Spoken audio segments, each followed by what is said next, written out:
before I hand over, I thought I'd just list some of the very impressive statistics that resulted in Professor Endresi being awarded the chair of Professor of Experimental Physics on the 1st of October 2022. So I've scribbled these down, so I hope you don't mind me reading these out so that I can get these facts correct. But a particular note, Professor Endresi has been awarded approximately £2 million in research grants as principal investigator. He's been awarded approximately £8 million as a co-investigator, which is a significant amount of money for a single academic. He's published approximately or just over 160 publications, many as the first author or senior author, which signifies the lead in that research. He has supervised 20 student research projects and 11 summer student projects. And largely these have been students who have come from underrepresented groups in the STEM field, that science, technology and engineering. And related to that, Professor Endresi has been involved in 2 parliamentary groups at the House of Lords, where he's been inputting into government policy in terms of addressing the engineering skills gap and getting young people involved in engineering and science. He's also been actively involved, as well as research in our teaching, as a lecturer, as a personal tutor, and as an admissions tutor for our undergraduate medical physics programs. So he therefore has a very wide and impressive academic portfolio across the whole sphere of an academic. I think it's very fair to say that Professor Endresi is without doubt an acknowledged world leader in his field. He's got a wide network of academic, clinical, industrial collaborators. And with that, I think I'll ask Professor Olivo to come up and give the formal welcome and introduction to Professor Endresi's inaugural lecture. Thank you, Andy.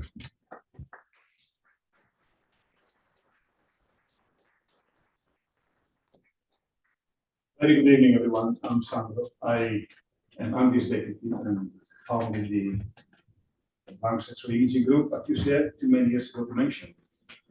Marco joined us early 2012, which makes it 12 years almost to the day. I think I can still remember the interview because of all the questions that he was asking, and to the extent that I had the feeling that I was the one being really changed things. But he transformed our laboratory capabilities right away, making things possible that up to that moment we didn't think would have been possible. And possibly even more importantly, took the lead on some of our key scientific developments, formalizing dark field, for example, which you hear about in a minute in this lecture. This proactivity and get up and go attitude that is always maintained meant that the route to independence was very early on open to him, helped initially by a Marie Curie Career Integration Fellowship, and then of course the Royal Academy of Engineering Fellowship that led to his permanent appointment. He's been innovating since, continuing to innovate since. He's got a big welcome grant through which he's brought together an amazing cohort of biomedical researchers and scientists, and with the placement of a creek where that instrument will be based. This is really the ideal setting to create a massive impact in the biomedical field and beyond. Last but not least, he's leading the UCL section of our National Research Facility for LabXO-ACT, through which he's making the technologies that we've developed in the department and at UCL available to a broad user base. So however much is managed to cram into his lecture, and I imagine he's quite a bit because he's also a great communicator, I'm sure that that still is just a fraction of all the stuff that he's been able to do over the last 12 years. So with no further ado, Professor Marco Endrizzi.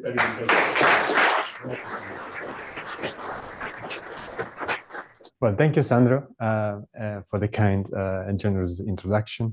Good afternoon, everyone, and thank you so much for joining here in person and also online. I'm happy so many could connect from far away, from Ascoli, from Pisa, from Trento. Thank you all very much for joining in. I'm happy to take this opportunity to tell you about what I've been doing and what I do, and how the journey has been going so far. I'm going to start when I got interested in the field I'm working in. That's during my PhD, and then I'll talk about becoming a postdoc in Sandro's group through the Royal Academy of Engineering Research Fellowship, and always all of the activities always involving putting together some kind of hardware and writing some code to drive the experiment and to build an image, which is in a way a representation of a sample that we want to study and to inspect. So this is how most talks about X-ray probably begin.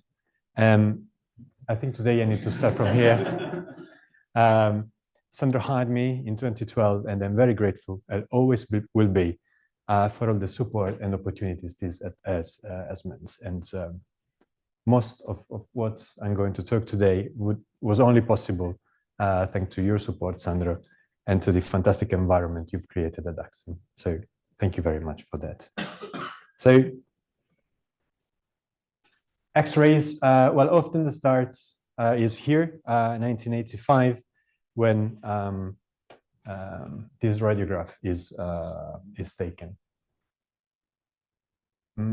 The hand of Anna Berta Ludwigs. And a few years later, Röntgen is awarded the first Nobel Prize in physics. And the motivation reads, for the extraordinary services he has rendered by the discovery of the remarkable ray. So how does an X-ray imaging experiment work? It's a relatively simple setup. The image receptor is here. It's a transmission type of imaging. The detector looks at the source and through the samples. And this is the sort of images that one can collect. They tell you about what's going on, not only on the surface, but within the object that you're looking at. And well, how we define an image, there's many ways to do that. And one that I like is that of Maxwell, who sets out a few requirements, which we can mainly summarize in 3 points. So a perfect image, he says, needs to be a point-to-point correspondence between the object and its image. So this has to be a representation that doesn't miss any part of the object we want to represent. If the object is perpendicular to the optical axis, so is its image, and the image and object have to be geometrically similar. So X-rays are a good probe, or a good candidate to try and build a good image in this sense. But what are X-rays? And it's interesting to read what Röntgen himself wrote in his first, in the original paper on a new kind of rays. Well, the ability of X-rays to go through matter is immediately recognized. He studies it with many different type of metals. He says, I've got a radiography through a door, and I can see some shadow of lead paint. So this is very much already there. And this is the one thing that still characterizes X-rays today. So they do allow us to see through opaque and thick samples. But then Röntgen goes on and studies if these X-rays are similar to light in such a way. And he looks at refraction. And after putting all the aluminum that he has in the lab, then he concludes, well, I cannot observe any deflection of the beam due to refraction. He does also another thing. He takes a solid piece of a material and takes the same material and makes it into a fine powder and looks at the differences in propagation through the two elements. And he concludes there's no difference. So the powder and the solid matter, they behave the same to the X-rays. He's a little bit doubtful at a certain point. Halfway, says, well, I cannot really exclude a very small refractive index, but at the end, is no doubting anymore. He doesn't think this is ordinary light and suggests a longitudinal oscillation of ether. So, well, we know today that X-rays belong to the electromagnetic spectrum, of course. So they are indeed a invisible light on a different length scale. But there is a big shift between, for example, visible light here, half a micron, more or less, and X-rays, which wavelength is approximately that of 1 micron. And this change in scale has somehow big implications. So in the visible light regime, we are very used to observe refraction, to observe phase contrast. If we take a shallow pool of water and we look at how the bright and dark fringes move to the bottom, we immediately understand that the surface is being perturbed. And this is a macroscopic effect. We can detect it with our naked eye. It doesn't need any special instrument. Also, the interpretation of it is something we are used to. Interpreting how intensity is redistributed by the phase changes imposed by an object gets a fancy name in X-ray imaging. It's called phase retrieval. But this is something for ordinary observation that we do every day that we are immediately able to understand. And similarly, if we shine some light through a glass, perfectly transparent, and some water to make it act as a lens, then also the effects are macroscopic. Yeah? This is because light bends by large angles when it goes through glass or through water. And this is what Röntgen himself was expecting, tens or few tens of degrees. But instead, when you move to the X-ray regime, refraction is there, but is very little. We are talking about microradians, so a very small fraction of a degree. And to put it in sort of pictorial terms, is more or less like trying to watch a football game, but from the moon. So this is the type of, this is the challenge. And this is the field of X-ray imaging, which I think is fair to summarize. Phase effects are difficult to detect, and is something that is difficult to achieve with X-rays. However, we also acknowledge that if we can do this, then they do offer a unique angle to observe our samples. And they often offer a complementary way to look at the samples that we want to study. And the field has been evolving over many decades. I think probably most will agree that it started in the 1960s with the Bones-Hart interferometry, some developments in the 70s with analyzer crystals, but is then in the mid-90s where the field started to accelerate thanks to the availability of microfocus sources and third generation synchrotron radiation facilities. So many possible different approaches, and I've been fortunate enough to be involved in the development of one of the methods that have been established by Sandro here at the department. So I wrapped this up in 3 sections, sort of PhD, postdoc, and the more recent developments.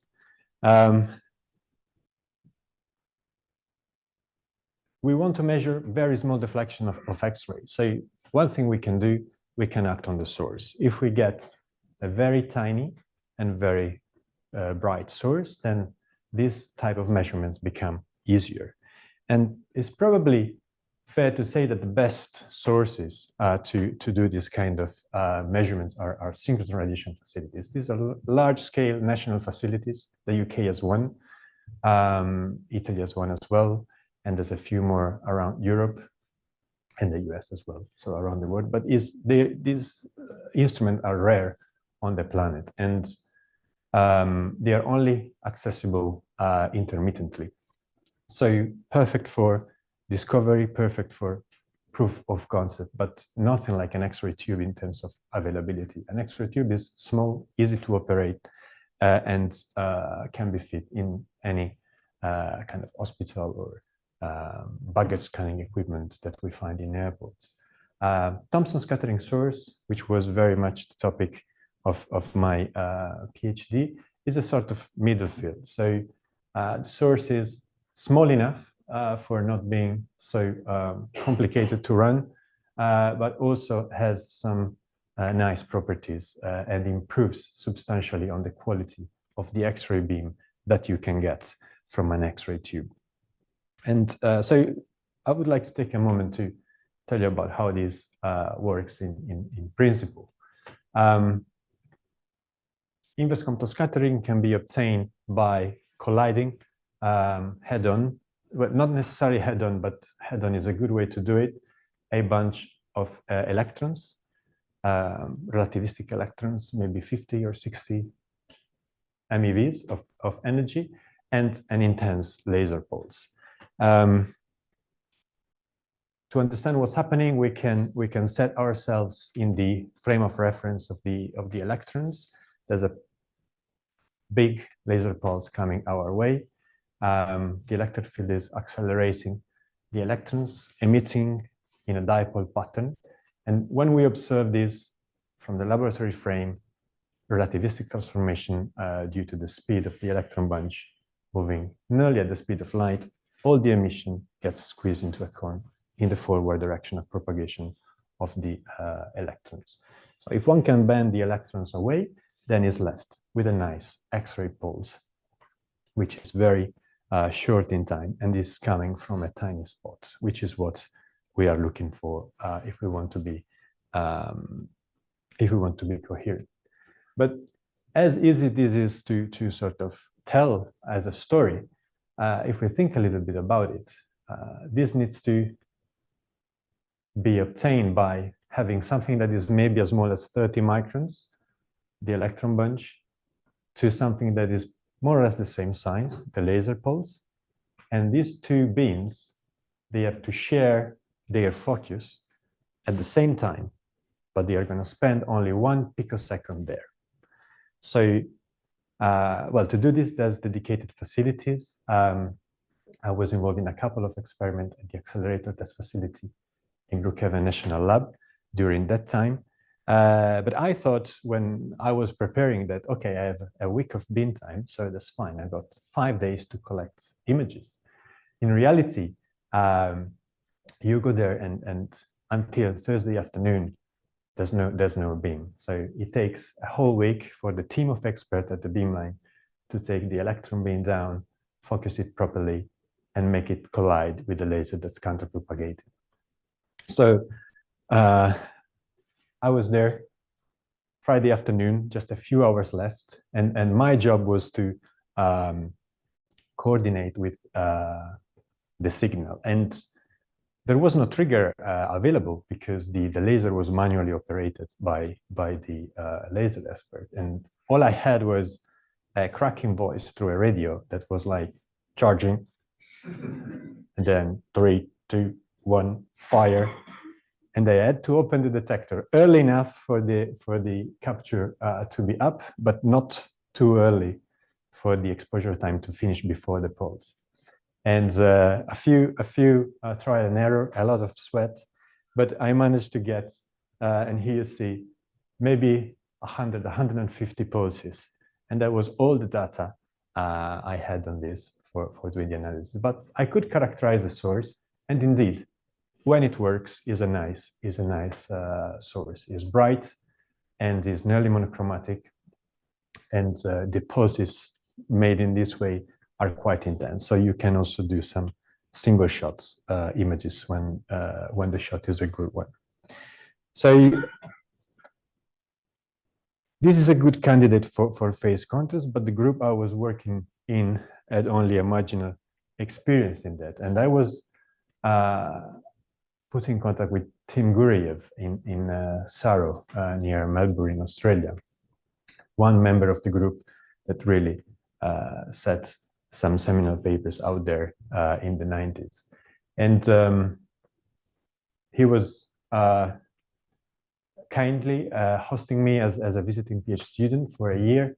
It was a big shock. My background was mainly experimental, and that year was a year of theory and computer programming. But I've learned so many things in that 1 year that are still useful today.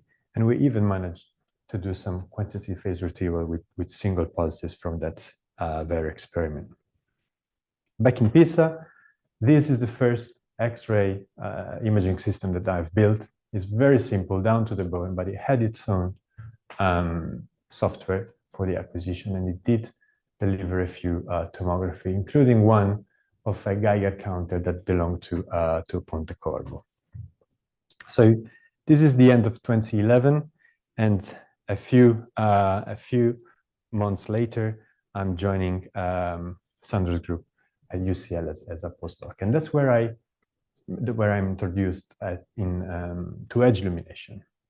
So we've seen how being able to do phase contrast imaging is linked to the ability of measure tiny deviation of our beam, and this is Sandro's idea. If you narrow the beam down with a slit, maybe a few tenths of microns, and you align it with the edge of a detector pixel, then when a phased object is in the beam and it deflects the beam up or down, even by a small fraction, the intensity gets redistributed across the edge of your detector pixel, and you can measure something that is proportional to the gradient of the phase imposed by the object. And this was where edge illumination started. And a few years later, Sandro translated the technique to the laboratory. And going back to our original drawing, well, I think maybe a little bit simple, but Sandro is saying that, well, if you want to have a big enough source to go fast enough and you want to do the images in the lab, well, that's what you should do. You should put a mask before the sample and a mask before the image receptor, and this allows you to structure the beam and to detect tiny variations of the direction of propagation of the beams through the object. So this is really the concept behind, and when I joined, I was responsible for some of the lab activities, and this involved a very exciting time.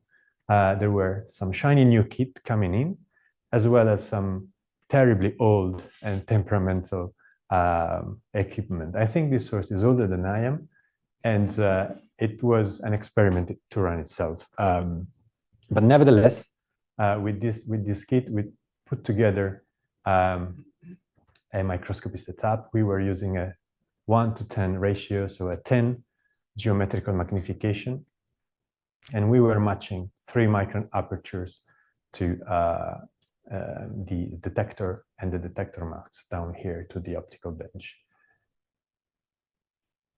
Phase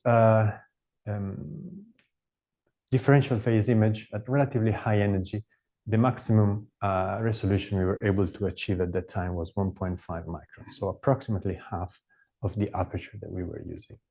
And this is a photo of the team at the time.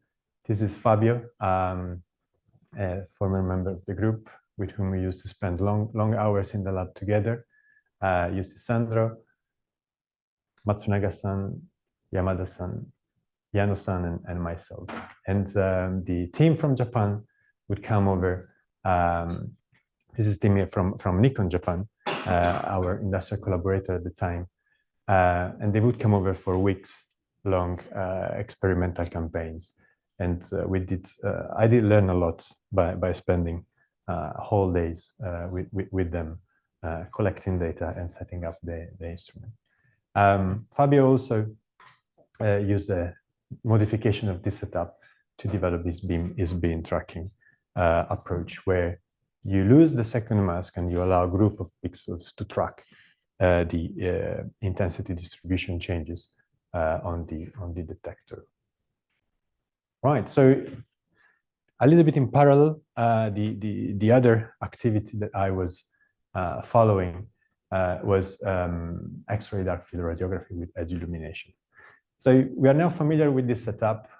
There's an aperture before the sample and an aperture after the sample.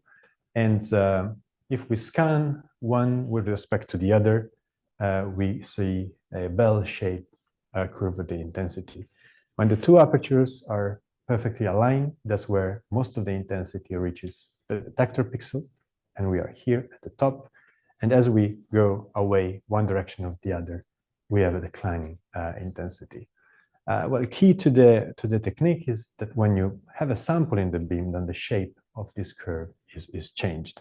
And really, there are three effects, at least three effects that we can measure. Well, one is a certain amount of intensity is lost in the sample. This is a transmission image. So this is the classic X-ray image we get in the hospitals, we get in airports. There is deflection of the beam up or down. This is refraction. But also the angular distribution of the beam can be increased if we have subpixel features.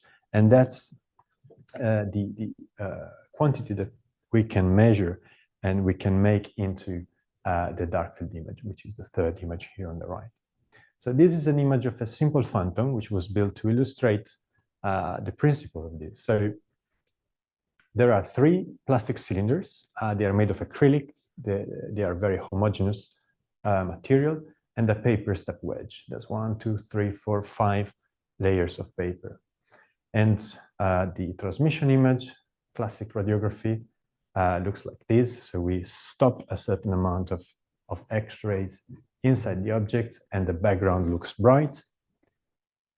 Differential phase tells us about the horizontal gradient, and you can see that when the beam hits the edge of a cylinder, then is deviated by a large amount, and also when the cylinder is horizontal, the signal is almost lost because its gradient along the horizontal direction is nearly zero. If we look at the scattering, acrylic disappears. Acrylic is very uniform. It doesn't contribute to broadening the beam. So the beam going through air or through acrylic, they have the same width, and they all show up as black in this image, whereas paper made of many tiny fibers, it's giving us a signal, and the signal increases with the thickness. So these are the three images that you can extract by solving this integral equation. And this and some of the ways to invert this system were also at the basis of a patent, instrumental to maintain relationship with industry, and also very interesting process to go through. So it starts as a scientific, so you write up the ideas and the experiment as you would do for a scientific publication, and then interaction with the technology transfer office begins. And this gets worked on, and then it comes to the end of the document, and there are the claims, which is a list of bullet points where you very clearly state what you think it can be done with the idea, and what you think is the possible impact that you can get.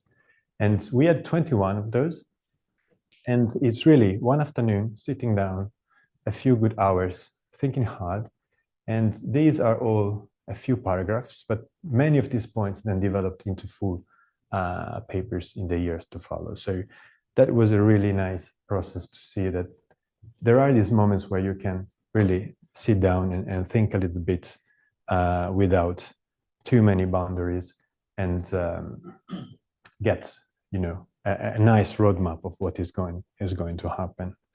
One day on the equations, one day on the paper, and the following day back in the lab. So this is 2016. My fellowship was starting, and the lab and the group were expanding.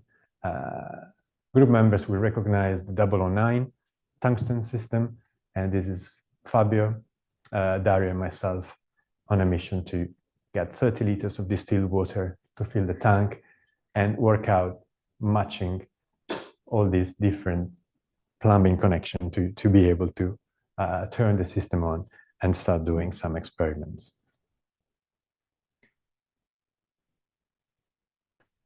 X-ray tomography. So we've seen how X-rays allow you to take a one projection of an object. But another fantastic properties of this type of radiation is if you can add rotation to your system, and this can be either by rotating the sample or by rotating the system around the subject, and you can collect enough views, then not only you can see through your sample, but you can really reconstruct virtually a three-dimensional image of what's inside the object, and you can slice through in any plane and in any geometry.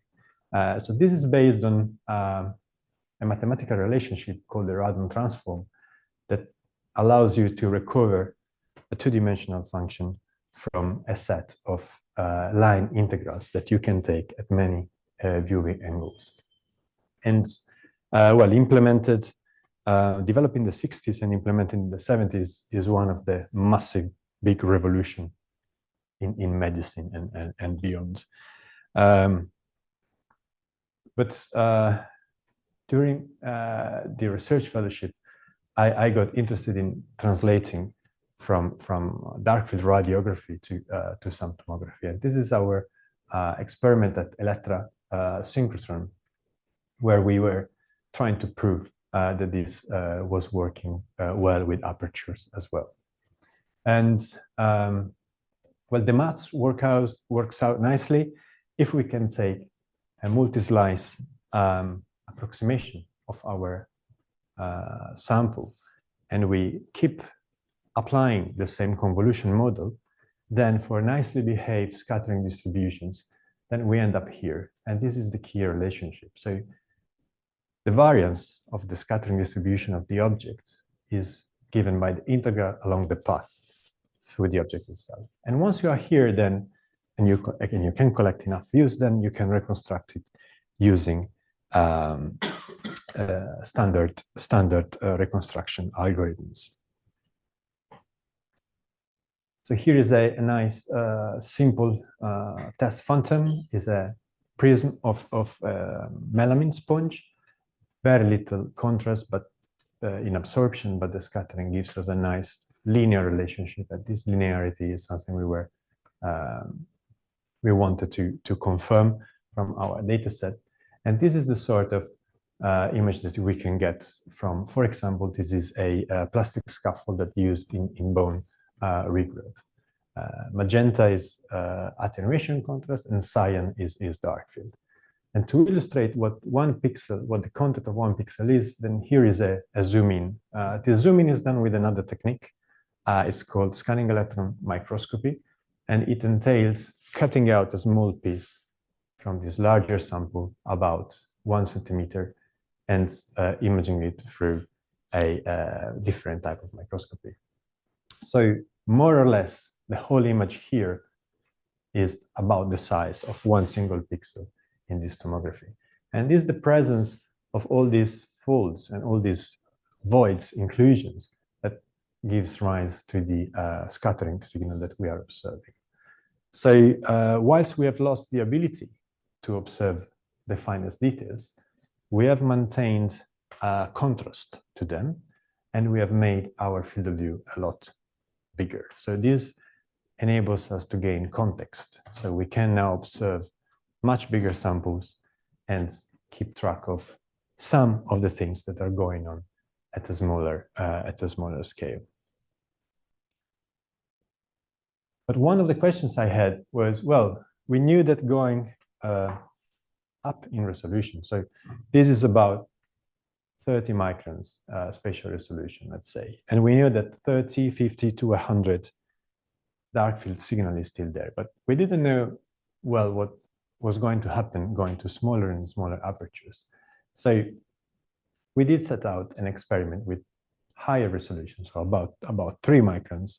And indeed, what we obtained was a nice image. So absorption and dark field, and by looking closely, you can still see that the information that you can learn by looking at these two images is largely complementary.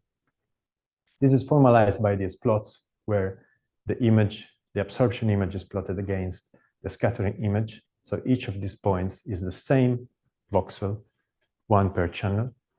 And this set of points looks like a cloud. This is telling us that we cannot really tell a lot of one image just by looking at the other. If they were highly correlated, all the dots would be aligning along a line, and this would enable us to predict largely one image from the other. But this is indicating that we are learning new things. And I also did get a little bit lost studying how these correlations change as a function of the length over which I was observing them. And I'm not sure what this means, but nevertheless, I thought it was beautiful how this random set of points starts organizing and folding into these evolving shapes.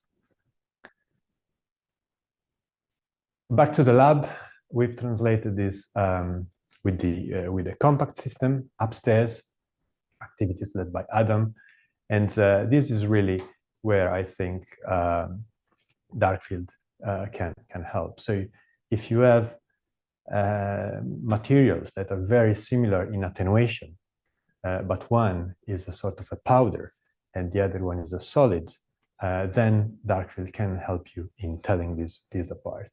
It would be very difficult to tell orange and red contribution just from this histogram here. That's what you get with the standard tomography reconstruction. But if you have dark field, and even better, if you have both, then it's not difficult to trace a region in this plane where you can assign all the pixels of one given color. And also, we haven't got to the bottom of this yet, but we were able to observe dark field tomographies are sharper than absorption. So this is an effect, is the exact same setup, same source, same geometry, same aperture, same detector, same number of photons. But nevertheless, systematically, when you go through a sharp transition, the dark field contrast gives you a sharper image. This might be related to an intrinsically broader transfer function of the type of contrast, but we haven't really formalized that yet. And here's another unique thing about dark field imaging. Scattering can have a preferential direction. If your system is well organized, like the loop of carbon fibers in this phantom, then scattering will occur mainly in one direction. And if you can acquire a set of images when you change the relative orientation between your system and the fibers, then you see a modulation of the contrast going around. Likewise, the two insets, the top one is wood. It has many horizontal fibers, strongly oriented. And you can see that it switches on and off, depending on the relative orientation of the structures and your system. Whereas a piece of paper where scattering is isotropic stays at the same intensity. And this, again, is a way to allow us to expand the field of view, to gain context, but retaining a way to extract information about the level of organization of the subpixel structure in a given region of our sample. So Another system, another adventure. This is our two-dimensional beam tracking built with Carlos. It's based on a two-dimensional modulator. Now, it's our main optical element is made of tiny apertures in one screen, and we don't have anything else in the beam. But one very important thing is now the source weighs about 10 times less, and we use 1/100th of the power. So the system is a lot simpler, yet is highly sensitive and delivers nice images, especially when the tissues are soft and made of low elements. So it was, yeah, hectic activity. I think I counted 25 beam times. This is early days at the coherence branch, I-13 in Diamond. Many more in the lab, Gibril, Dario, and Fabio with some action. This is Sandro, ESRF, at Nikon, where the NGI cabinet started. The activity started within that one. And this is Sylvia's former lab up in Glasgow, where we were doing some laser-driven experiment with Fabio and Dario. And if you work with Sandro, it's not unusual to step into the experimental hall and find him head first into a tiny rig to make sure that the masks are in the right place to be able to do the experiments right. So plenty of activity, plenty of experiment, and this gets me to the sort of more recent times. So the NXT and the satellite group at the Francis Crick Institute. The NXT, this is 2020 now, and I get involved in this national effort to build a national research facility for lab-based computer tomography.